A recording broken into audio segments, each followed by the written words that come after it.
Hello everyone. तो स्वागत है आप सबका डॉक्टर काउंसलर नीट पे। आज की इस वीडियो में अपन एजुकेशन लोन के बारे में बात करेंगे कि एजुकेशन लोन होता क्या है, कितने अमाउंट तक का एजुकेशन लोन आपको मिल सकता है, एलिजिबिलिटी क्या क्या है, कि आपको कब कब इश्यू हो सकता है, कितने अमाउंट तक का हो सकता है, क्या आपको कोलेटरल देना पड़ेगा, इसमें कब कोलेटरल देना होता है, कैसे आपको अप्लाई करना है, कितना इंटरेस्ट लगता है, कितने टाइम के लिए आपको मिलेगा और कब आपको इसका रीपेमेंट करना होता है, वो सारा इस वीडियो में अपन देखने वाले हैं। तो ये वीडियो आपको एंड तक देखना है, हमारा चैनल सब्सक्राइब करना है, बेल आइकन प्रेस करना है ताकि ऐसे ही इंफॉर्मेटिव वीडियोस आपको मिलते रहें। तो चलिए शुरू करते हैं। तो सबसे पहले एजुकेशन लोन होता क्या है। एजुकेशन लोन कोई भी बैंक है आपको एक लोन इश्यू करता है आपकी पढ़ाई के लिए। एलिजिबिलिटी इसकी क्या क्या है। एलिजिबिलिटी है कि आप कोई भी कोर्स कर रहे हैं, चाहे इंडिया से कर रहे हैं चाहे बाहर से कर रहे हैं, कोई भी यूजी कोर्स हो चाहे कोई भी पीजी कोर्स हो, जैसे आईआईटी हो, एमबीबीएस हो, बीडीएस हो, बीएमएस हो, कोई सा भी कोर्स हो, आप उसके लिए आप एजुकेशन लोन इशू करवा सकते हैं। फिर नेक्स्ट अपन बात करते हैं कि इसका पीरियड क्या होता है, कितने टाइम पीरियड के लिए इशू होता है और कितनी अमाउंट तक आप इशू करवा सकते हैं। तो जनरली लोन के 3 टाइम पीरियड होते हैं। एक तो आपका कोर्स पीरियड होता है। कोर्स पीरियड मतलब जितने में आपका कोर्स हो रहा है पूरा, जैसे एमबीबीएस है तो आपका 4.5 साल का एमबीबीएस होता है, 1 साल की इंटर्नशिप होती है, तो वो तो कोर्स पीरियड हो जाता है। फिर 1 साल आपको बैंक और देगा, उसमें आपको रिलैक्सेशन पीरियड होगा, उसको अपन मोरेटोरियम पीरियड बोलते हैं। उसमें आपको बैंक आपसे कुछ नहीं पूछेगा। तो कोर्स पीरियड और मोरेटोरियम पीरियड में आपसे बैंक कोई भी पैसे नहीं लेगा। कोर्स पीरियड में आपको सिर्फ पैसे देगा बैंक, लोन आपको देगा। मोरेटोरियम में आपसे कुछ भी नहीं पूछेगा। और मोरेटोरियम पीरियड के बाद एक तीसरा पीरियड आता है, रीपेमेंट पीरियड। इस तीसरे पीरियड में आपको क्या करना होता है, बैंक को पैसे वापस चुकाने होते हैं। इससे पहले आपको क्या करेगा, जैसे ही मोरेटोरियम पीरियड खत्म होगा बैंक आपको बुलाएगा, आपसे डिस्कस करेगा कि कितने की ईएमआई बनवानी है और कितने साल तक आप चुकाना चाहेंगे। तो आप अपने कस्टमाइज के हिसाब से, अपने हिसाब से इसको कस्टमाइज करके आप चुका सकते हैं। कितने भी साल के आप ईएमआई बनवा सकते हैं। मैक्सिमम आप 15 साल की बना सकते हैं, कुछ बैंक 12 साल तक की भी बनाते हैं।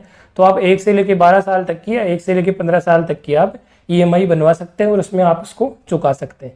तो ये 3 पीरियड मैंने आपको बता दिए। कोर्स ड्यूरेशन हो गया आपका कोर्स पीरियड, दूसरा हो गया आपका मोरेटोरियम पीरियड जो 1 साल का होता है, तीसरा आपका होता है रीपेमेंट पीरियड जिसमें आपको चुकाना होता है। अब एमबीबीएस में क्या सीन है कि एमबीबीएस में 4.5 साल का ही कोर्स होता है, वो 1 साल तो इंटर्नशिप होती है, तो वो मोरेटोरियम पीरियड में चली जाती है, इंटर्नशिप होती है वो। तो मोरेटोरियम पीरियड जैसे इंटर्नशिप खत्म होगी उसके बाद इनका रीपेमेंट पीरियड चालू हो जाता है। तो आपको इस टाइम ड्यूरेशन के लिए लोन इश्यू होता है, बाद में आपको चुकाना पड़ता है। तो ये ड्यूरेशन के बारे में हो गया। अब नेक्स्ट अपन बात करते हैं अमाउंट के बारे में। तो देखो 3 टाइप की अमाउंट होती है। एक तो आप 4 लाख तक का लोन इश्यू करवाएं, एक दूसरी कैटेगरी होती है 4 से 7.5 लाख का इश्यू करवाएं, और तीसरी कैटेगरी होती है आप 7.5 लाख से ज्यादा का इश्यू करवाएं। 4 लाख तक का अगर आपको लोन इश्यू करवाना है तो आपको कोई भी गारंटी नहीं देनी है, आपके खुद के डॉक्यूमेंट्स लगेंगे और आपके पेरेंट्स को बोरोवर के रूप में सर्टिफाई करना होगा। बस इतना सा ही होता है, आपको 4 लाख से कम का लोन इजीली मिल जाता है। फिर 4 से 7.5 लाख के लोन की अपन बात करें तो उसके अंदर आपको एक थर्ड पर्सन को गारंटर के रूप में देना पड़ता है, कि थर्ड पर्सन की आपको डिटेल्स देनी पड़ती है और साइन वगैरह देने पड़ते हैं उनके, कि अगर आप लोन नहीं चुका पाएंगे तो वो थर्ड पर्सन बैंक को चुका देगा। इसलिए बैंक उनसे गारंटी के तौर पे डॉक्यूमेंट्स लेता है। तो 4 से 7.5 लाख वाले में थर्ड पर्सन की गारंटी चाहिए होती है। बच्चे का और पेरेंट्स का तो लगता ही है, बाकी एक थर्ड पर्सन का गारंटी के रूप में वो लगता है उसमें। फिर 7.5 लाख से ऊपर का अगर लोन आप इशू करवाते हैं तो उसके अंदर आपको एक कोलेटरल देना होता है। कोलेटरल क्या होता है, कोलेटरल मतलब आपको कुछ गिरवी रखना होता है। या तो आप प्रॉपर्टी गिरवी रख सकते हैं, कार रख सकते हैं, घर रख सकते हैं, या कोई भी आप फिक्स डिपॉजिट होता है, एफडी होता है, उसके अगेंस्ट आप लोन ले सकते हैं। तो इसमें कोई ना कोई आपको एक कोलेटरल गिरवी रखना पड़ता है ताकि बैंक आपको लोन इश्यू कर दे। तो ये 3 टाइप के लोन आपके होते हैं। 4 लाख तक का बिल्कुल इजीली मिल जाता है, कोई गारंटी की आपको जरूरत नहीं होती। ज्यादातर जो लोन इश्यू होते हैं वो 4 लाख से नीचे वाले होते हैं, और ज्यादातर कॉलेजेस की फीस होती है वो 4 लाख से नीचे आ जाती है। गवर्नमेंट कॉलेजेस की मैं बात कर रहा हूँ। बाकी जो प्राइवेट कॉलेजेस वगैरह होते हैं उनमें 7.5 लाख से ऊपर वाला लोन इश्यू करवाना पड़ता है बच्चों को, तो उसके लिए उनको कोई कोलेटरल देना पड़ता है। फिर नेक्स्ट अपन बात करते हैं इंटरेस्ट की, कि इंटरेस्ट कितना लगेगा और कब से लगेगा, ये अपन बात कर लेते हैं। तो सबसे पहले है इंटरेस्ट कितना लगेगा। तो इंटरेस्ट लगता है, अलग अलग बैंक की अलग अलग पॉलिसी होती है। जनरली इंडिया में सारे बैंक होते हैं और 9 से 12 के बीच में देते हैं लोन एजुकेशन वाला। अब SBI की अपन बात करें तो SBI 9.5 के अराउंड लेता है, किसी को 9.35, किसी को 9.50, किसी को 9.55 ऐसे इशू करता है। ईयरली इंटरेस्ट रेट होती है, 1 साल की होती है 9.5% के आसपास। अब ये क्या है, डिपेंड करती है बहुत सारी चीजों पे, आपके सिविल स्कोर पे डिपेंड करती है। आपका सिविल स्कोर नहीं है तो आपके मदर या फादर के सिविल स्कोर पे डिपेंड करती है। कॉलेज टू कॉलेज भी वेरी करती है कि कौन सी कॉलेज में आप पढ़ने जा रहे हो। बैंक ने क्या है, इनकी कैटेगरीज बना रखी है कॉलेजेस वगैरह की भी, तो इस कैटेगरी में आने वालों को इतना लगेगा, इस कैटेगरी में आने वालों को इतना लगेगा। तो ये कॉलेज टू कॉलेज वेरी करती है, पर्सन टू पर्सन वेरी करती है, आपके बैंक स्टेटमेंट पे भी डिपेंड करता है। तो आपको एक बैंक डिसाइड करके दे देगा कि इतना इंटरेस्ट रेट आप पे लगेगा आप जब अप्लाई करोगे इसके लिए। तो ये इंटरेस्ट रेट की बात हो गई। अब कब से लगेगा ये बात है, तो बहुत सारे मिथ फैलते रहते हैं मार्केट में कि एजुकेशन लोन में जो कोर्स पीरियड होता है उसके अंदर कोई इंटरेस्ट रेट नहीं लगता, लेकिन ये गलत है। इंटरेस्ट आपका शुरू में ही लगना चालू हो जाता है, जब से आपकी पहली अमाउंट इश्यू होती है इंटरेस्ट रेट आपका तब से लगना चालू हो जाता है। अब पहली अमाउंट कब इश्यू होती है इसकी अपन बात कर लेते हैं।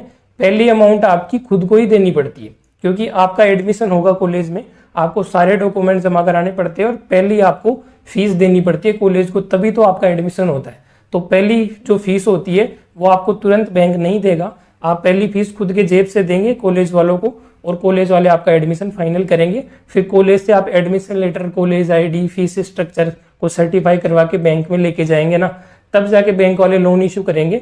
तो वो क्या करेंगे, पहला अमाउंट जो होगा फीस स्ट्रक्चर का, पहला अमाउंट पहली ईयर का वो आपको दे देंगे, रिफंड कर देंगे, जो आपने दिया था वो आपके अकाउंट में डाल देंगे। और जैसे ही वो डालेंगे तब से आपका इंटरेस्ट रेट चालू हो जाएगा उस पर। फिर सेकेंड ईयर की या अगले ईयर्स की होंगी वो डायरेक्ट बैंक है ना वो कॉलेज वालों के अकाउंट में ट्रांसफर कर देगा और उनकी तब से चालू हो जाएगी। तो जितना पैसा आपके अकाउंट में आता जाएगा उस पर इंटरेस्ट रेट लगता जाएगा। जैसे फर्स्ट ईयर में आपके पास मान लो सपोज करो 50,000 बैंक ने डाले, तो 50,000 पे इंटरेस्ट रेट लगेगी 1 साल के लिए आपकी। दूसरे ईयर में आपको 50,000 और डाल दिए, तो दूसरे साल में आपके 50 प्लस 1 लाख हो गए, तो वो 1 लाख पे आपको 1 साल के लिए इंटरेस्ट देना होगा। फिर तीसरे ईयर में फिर से 50,000 डाले, तो तीसरे ईयर में 1.5 लाख हो गए ना, तो 1.5 लाख पे इंटरेस्ट रेट लगेगी। ऐसे आपकी इंटरेस्ट रेट बढ़ती जाती है और चलती जाती है। ओनली सिंपल इंटरेस्ट लगता है, कंपाउंड इंटरेस्ट आप पे नहीं लगता। सिंपल इंटरेस्ट का मतलब आप जो अमाउंट लोगे उसी पे आपका इंटरेस्ट लगेगा। कंपाउंड इंटरेस्ट का मतलब आपके ब्याज पे ब्याज, मतलब चक्रवर्ती ब्याज। तो कंपाउंड वाला नहीं लगता, एजुकेशन लोन में चक्रवर्ती ब्याज नहीं लगता है। ओनली यहाँ पे आपका जो मेन अमाउंट होता है, जैसे 4 लाख का आपने लोन लिया तो 4 लाख पे आपका ब्याज लगेगा, एक्स्ट्रा कोई ब्याज नहीं लगने वाला, ब्याज पे ब्याज नहीं लगने वाला। तो सिंपल इंटरेस्ट इसमें लागू होगा। इंटरेस्ट की सारी बातें हो गई है, अपने अमाउंट की बात कर ली, ड्यूरेशन की भी अपन ने बात कर ली। अब नेक्स्ट अपन बात कर लेते हैं कि अप्लाई कैसे करना है लोन के लिए। तो सबसे पहले आपको बैंक में जाना है। अगर आपका बैंक में कोई जानकार है तो उसके थ्रू जाना ज्यादा इजी रहेगा आपके लिए, आपको जल्दी लोन इश्यू हो जाएगा। अदरवाइज आपको बैंक के खूब चक्कर लगाने पड़ेंगे। तो आपको वहां पे जाना है, आपको एक फॉर्म दे देंगे मोटा सा, उस फॉर्म को आपको फिल करना है। वो कुछ डॉक्यूमेंट्स आपको बताएंगे, वो डॉक्यूमेंट्स आपको सारे अटैच करने हैं। उसके साथ आपको कॉलेज में जाना है, अपना फीस स्ट्रक्चर बनवाना है, उस पर कॉलेज की सील और साइन करवाने हैं, कॉलेज से एडमिशन लेटर लाना है अपना, और कॉलेज की आईडी भी देनी है उनको। और जो एग्जाम आपने पास करी है उसका स्कोर कार्ड लगेगा। जैसे आप एमबीबीएस के लिए इशू करवा रहे हैं लोन, तो एमबीबीएस के लिए आपका नीट का स्कोर कार्ड लगेगा, नीट का एडमिट कार्ड लगेगा, बाकी आपका पैन कार्ड लगेगा, आधार कार्ड लगेगा। ये सारे ओरिजिनल डॉक्यूमेंट आपके लगेंगे। बैंक का आपका स्टेटमेंट लगेगा, अपने मम्मी पापा के आपके आधार कार्ड लगेंगे, वोटर आईडी लगेगी, और उनके बैंक के स्टेटमेंट लगेंगे, उनका सिविल स्कोर भी चाहिएगा। तो ये सारी चीजें आपको बैंक में चाहिए होंगी, और भी बैंक वाले आपको बता देंगे क्या क्या आपको डॉक्यूमेंट चाहिए। वो सारे डॉक्यूमेंट आपको रेडी करने हैं और बैंक में आपको जमा करा देने हैं। जनरली 1 वीक से लेके 4 वीक तक की प्रोसीजर होती है ये, जिसमें आपका लोन इश्यू हो जाता है।